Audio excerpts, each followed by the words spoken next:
In India, the latest figures show a trend of a rising number of cases of cancer, particularly amongst the youth. Diabetes is a serious disease. Malnutrition was responsible for 2/3 of child deaths in India. Hello guys, मैं हूं एक young Indian consumer और ये सारी clips देख के मैं भी यही सोच रहा हूं कि शहरों में बैठ के अपने खाने में हम लोग न्यूट्रिएंट्स कंज्यूम कर रहे हैं या डिजीजेस। तो सवाल ये उठते हैं कि क्या हमारा सपोजिटली सेफ घर का खाना एक्चुअल में सेफ है? क्या हम इसके थ्रू एक स्लो पॉइजन तो कंज्यूम नहीं कर रहे हैं? और क्या ये पॉइजन ईयरली कंपाउंड तो नहीं होता जा रहा है? और क्या अभी भी कोई तरीका है जिससे हम इससे बच सकते हैं, और अगर है तो वो क्या? मेरा नाम है लक्ष्य और आज हम मिलकर देखेंगे कि क्या हमारा घर का खाना हमेशा से इतना अनसेफ था या something happened in our past which changed our OG भारतीय जीवन स्टाइल फॉरएवर। तो चलिए देखते हैं facts, stats and figures to understand our current situations and the ways to tackle it. 2017 में EY ने एक कैंसर केयर के लिए रिपोर्ट निकाली थी जिसमें हमने देखा कि 1990 में इंडिया में 54% ऑफ डेथ्स कम्युनिकेबल डिजीजेस की वजह से हो रही थी। वहीं 2017 में ये नंबर एकदम रिवर्स हो गया और 2017 में ये पाया गया कि 57% of deaths non communicable diseases जैसे हार्ट डिजीजेस, कैंसर, डायबिटीज की वजह से हो रही थी। और ये नंबर हर साल हमारे देश में बढ़ता चला जा रहा है। तो कम्युनिकेबल और नॉन कम्युनिकेबल डिजीजेस होती क्या है?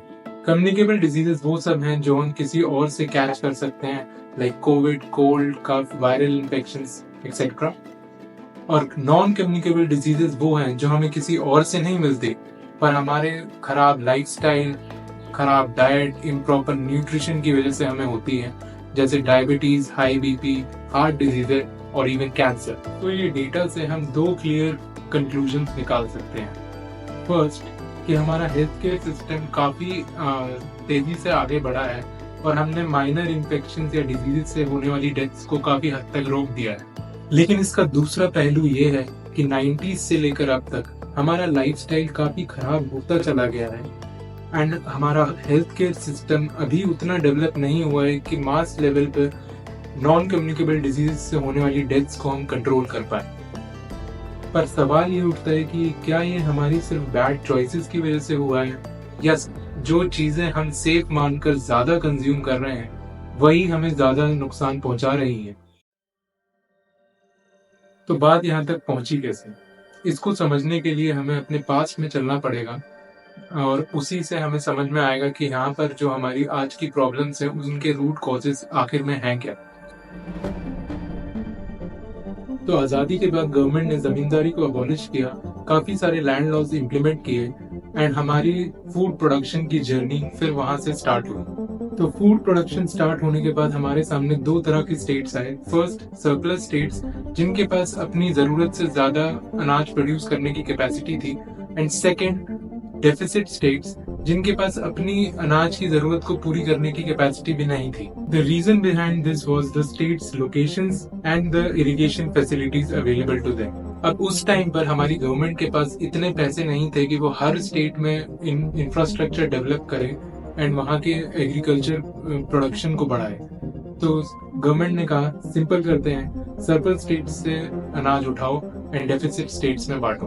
पर प्रॉब्लम यहाँ पे शुरू होती है कि गवर्नमेंट ने उन डेफिसिट स्टेट्स के लिए कोई फ्यूचर प्लान भी नहीं बनाया। पर प्रॉपर प्राइस कंट्रोल और डिस्ट्रीब्यूशन चैनल्स ना होने की वजह से यहाँ पर भी वही हुआ जो इंडिया के हर सेक्टर में होता चला गया, करप्शन।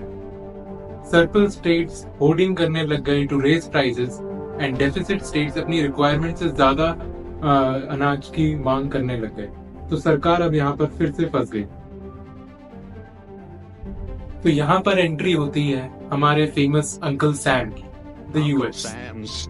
एक बार फिर अंग्रेज हमको ये बोलते हैं कि ये प्रॉब्लम सॉल्व करना तुम्हारे बस की नहीं है, हम तुम्हारे लिए सॉल्व करते हैं। हम तुम्हें वीट देते हैं to feed your people and इसकी जो पेमेंट होगी वो भी हम रुपीज में लेंगे ना कि डॉलर्स में, and 80% of that will reinvest in to your country for your development. Dream deal, right? हमारी गवर्नमेंट को भी यही लगा और उन्होंने फट से ये डील साइन कर ली। ना प्रोडक्शन की चिंता, ना डेफिसिट स्टेट्स की चिक चिक। इस डील के पीछे बैक स्टोरी ये थी कि यूएस के पास पड़ा हुआ था सरप्लस व्हीट जो कि उनके गोडाउन्स में सड़ रहा था। तो उन्होंने अपने पार्लियामेंट में एक पब्लिक लॉ 480 पास किया which stated that US will export this surplus wheat to the developing Asian and African countries. तो इस wheat का ही नाम पड़ गया PL 480। हमारा पूरा फोकस एग्रीकल्चर से हटकर इंडस्ट्रियलाइजेशन पे चला गया, जो कि हम इन ग्राफ्स में देख सकते हैं कि फर्स्ट 5 ईयर प्लान में जहां 31% ऑफ बजट एग्रीकल्चर के लिए एलोकेटेड था, वहीं नेक्स्ट 2 प्लान्स में ये बजट 20 और 23% ही रह गया।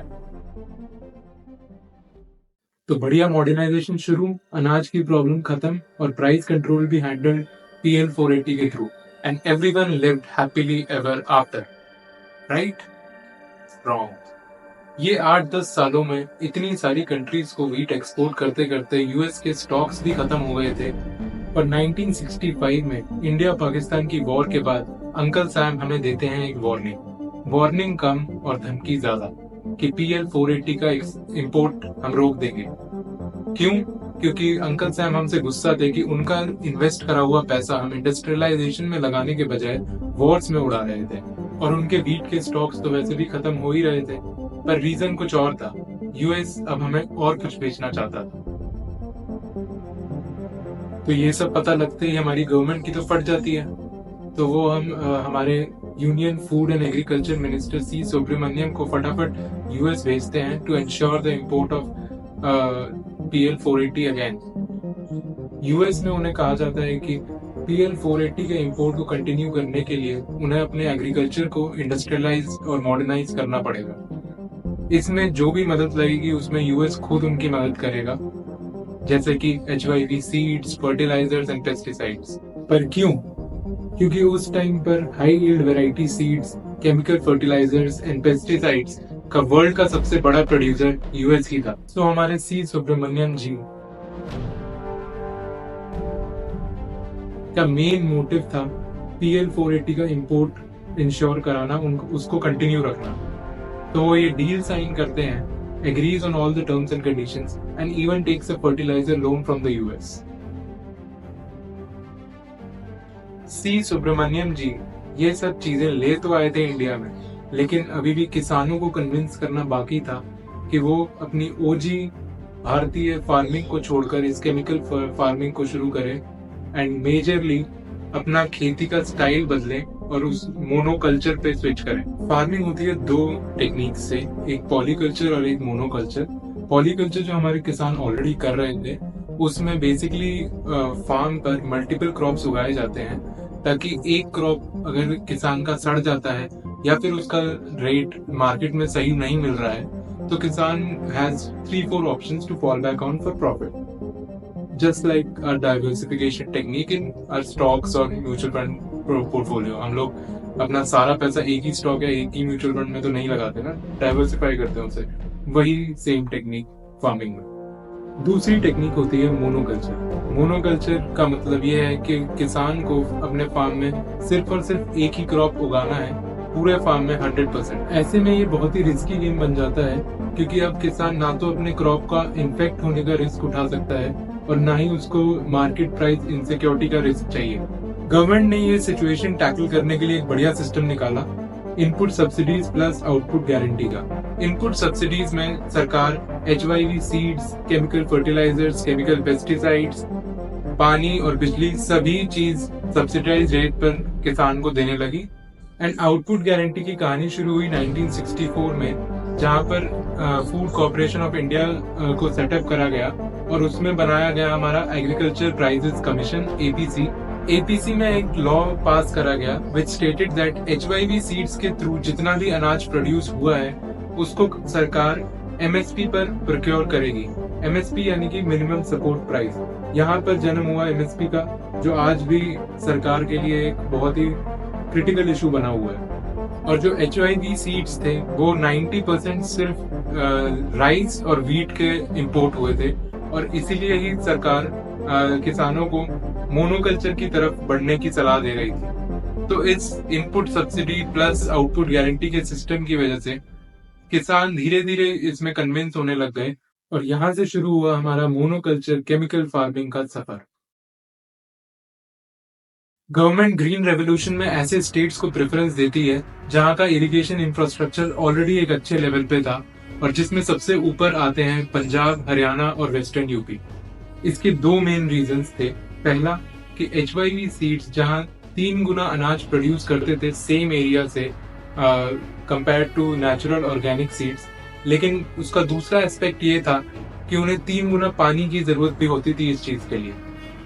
दूसरा कि केमिकल फर्टिलाइजर्स और पेस्टिसाइड्स किसान जो यूज कर रहे थे वो उन्हें पानी में मिला के अप्लाई करने पड़ते थे, क्योंकि डायरेक्टली अगर वो अप्लाई करते तो सॉइल और क्रॉप्स दोनों ही एकदम खराब हो जाते। तो इसलिए इरिगेशन फैसिलिटीज और इंफ्रास्ट्रक्चर की काफी जरूरत थी ग्रीन रेवोल्यूशन को सक्सेस बनाने के लिए, लेकिन किसी ने भी एफिशिएंसी पे ध्यान नहीं दिया, सिर्फ प्रोडक्शन पे ध्यान दिया गया। और प्रोडक्शन बढ़ी किस चीज की? सिर्फ गेहूं, चावल और केमिकल्स की। फर्टिलाइजर्स होते हैं 3 तरह के, नाइट्रोजन बेस्ड, फास्फोरस बेस्ड और पोटेशियम बेस्ड। इनका अप्लाई करने का आइडियल रेशियो होता है 4:2:1, जहां 4 parts of nitrogen, 2 parts of phosphorus और 1 पार्ट ऑफ पोटेशियम सॉइल में मिला सकते हैं, ताकि उसकी फर्टिलिटी एक लंबे समय तक के लिए बनी रहे और ज्यादा केमिकल्स की वजह से खराब ना हो। ग्रीन रेवोल्यूशन की शुरुआत में इन सभी तरह के फर्टिलाइजर्स पर सब्सिडी सरकार ने दी और उसकी वजह से ये रेशियो काफी हद तक मेंटेन रहा, ताकि सॉइल हमारी उतनी तेजी से खराब नहीं हुई जितनी तेजी से हो सकती थी।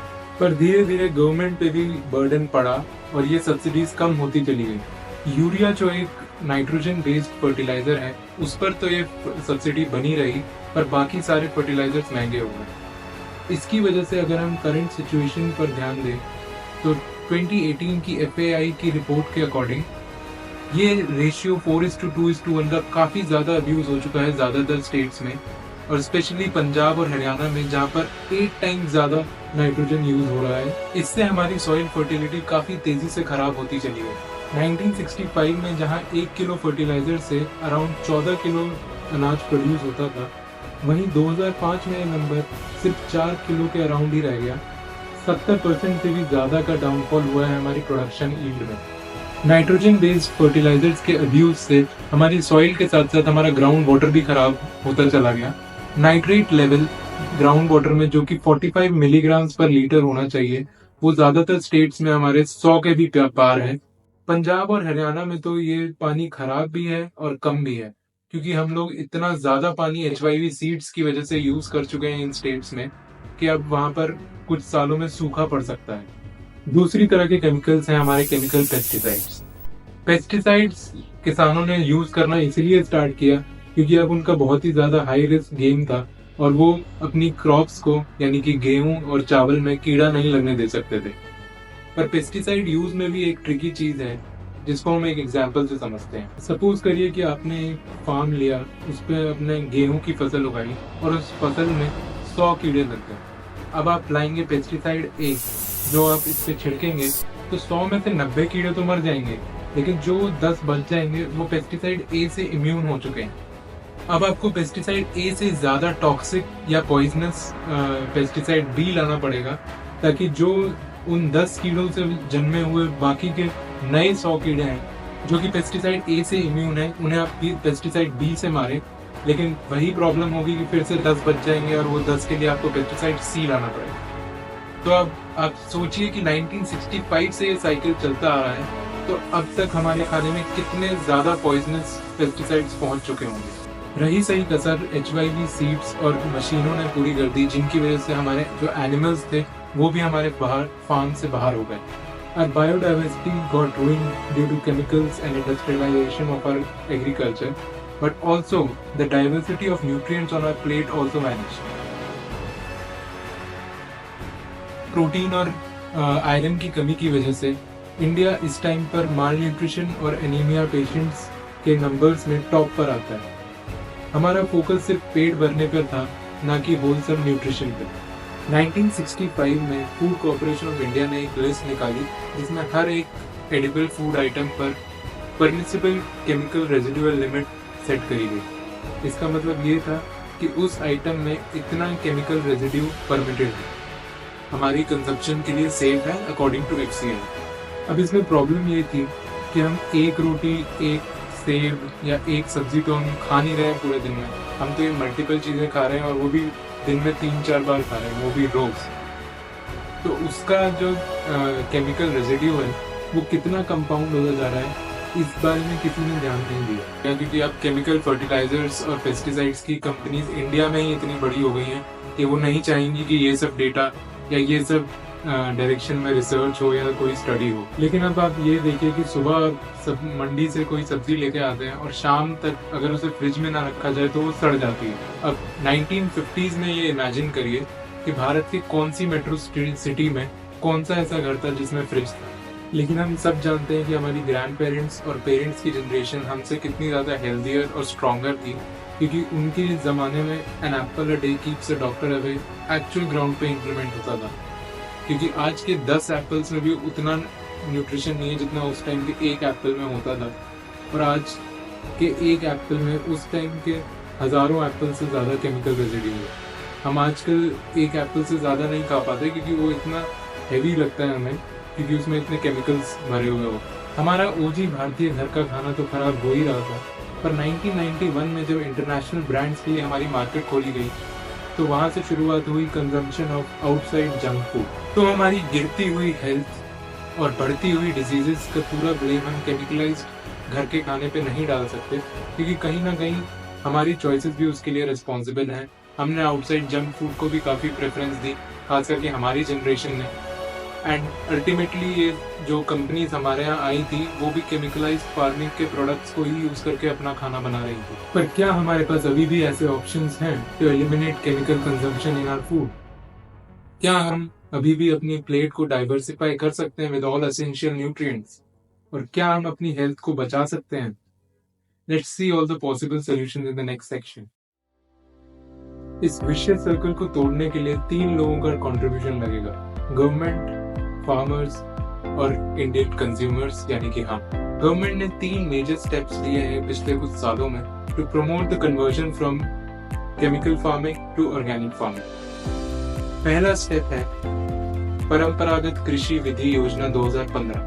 PKVY 2015 के अंडर गवर्नमेंट फार्मर्स को पूरी तरह सपोर्ट करती है, उनकी ट्रेनिंग कराती है to start their conversion from chemical farms to organic farm. एक केमिकलाइज्ड फार्म को एक ऑर्गेनिक फार्म में कन्वर्ट करने के लिए 3 से 3.5 साल का वक्त लगता है to replenish the soil and eliminate all the chemicals.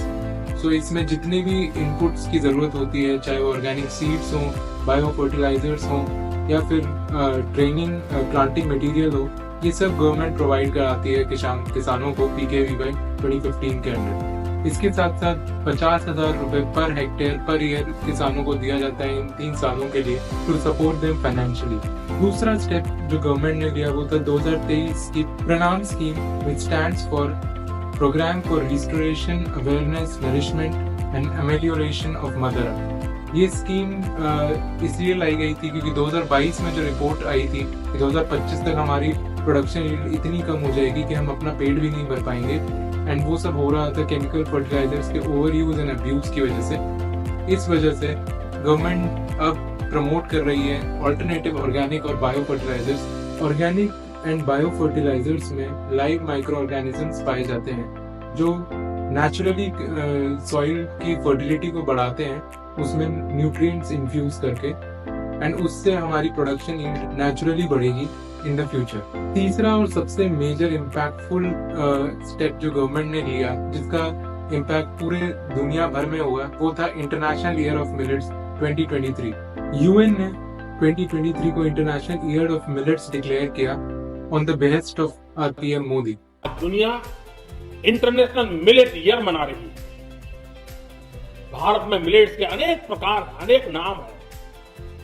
आज जब मिलेट्स घर घर में पहुंच रहा है, पूरी दुनिया में पॉपुलर हो रहा है, तो उसका सर्वाधिक लाभ भारत के छोटे किसानों के नसीब में है। मिलेट एक बहुत ही क्रूशियल क्रॉप है if we want to move towards OG भारतीय जीवन स्टाइल, बिकॉज उसके 4 बहुत मेजर फायदे हैं। सॉइल रिजुविनेशन, मिलेट बंजर जमीन को नेचुरली फर्टाइल बनाने में हेल्प करता है। ग्राउंड वाटर कंजर्वेशन, मिलेट को व्हीट या राइस के मुकाबले 2 to 3 टाइम्स कम पानी की जरूरत होती है।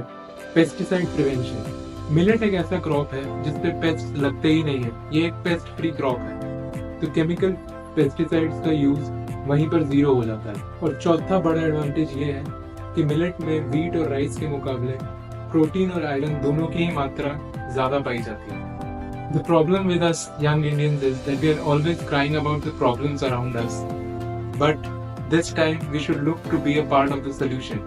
करना हमें अभी भी एक क्लिक ही है, लेकिन वो क्लिक ऐसे प्रोडक्ट पे करना है जो हमें हमारी स्लो पॉइजन यानी कि केमिकलाइज्ड फूड से दूर ले जाए। हम लोग अपने आसपास ऐसे फार्मर्स को ढूंढ सकते हैं जो कि केमिकल फ्री फार्मिंग तो कर रहे हैं, लेकिन उनके पास इतना पैसा नहीं है कि वो ऑर्गेनिक सर्टिफिकेशन ले पाए। उनके प्रोडक्ट्स तो केमिकल फ्री हैं, लेकिन उनके पास सर्टिफिकेशन नहीं है। तो हम उनसे उनके केमिकल फ्री प्रोडक्ट्स प्रोक्योर भी कर सकते हैं at a cheaper rate, and also उन्हें PKVY और प्रणाम जैसी स्कीम्स से जोड़ सकते हैं ताकि वो भी एक सही डायरेक्शन में मूव करें। आजकल हमारे वर्ल्ड में पिवट करना बहुत ही ज्यादा पॉपुलर है। जो भी स्टार्टअप फेल हो जाता है वो तुरंत पिवट मार लेता है एंड अपना पूरा बिजनेस मॉडल ही चेंज कर देता है। हमारा पूरा एग्रीकल्चर और फूड कंजम्पशन सिस्टम फेल हो चुका है, इसलिए अब आपको जरूरत है पिवट योर प्लेट करने की। हम इंस्टेंटली तो इतनी बड़ी प्रॉब्लम सॉल्व नहीं कर सकते, लेकिन आज से जहाँ पर भी हमारे पास चॉइस है वहाँ पर हमें ऐसी चीज पर क्लिक करना है जिससे हमारी प्लेट में वो स्लो पॉइजन ना पहुँच पाए। और व्हीट और राइस से आगे बढ़कर हमें अपनी प्लेट में ऐसी चीजें इंक्लूड करनी है जिससे हमें एसेंशियल न्यूट्रिएंट्स जैसे कि प्रोटीन्स, आयरन, कैल्शियम वगैरह मिल पाए। So take a decision with me today to pivot your plate and consciously choose to move towards natural, nutritious, OG भारतीय जीवन स्टाइल। सो जो भी मेरे साथ हैं, please right, I will pivot my plate from today in the comments below.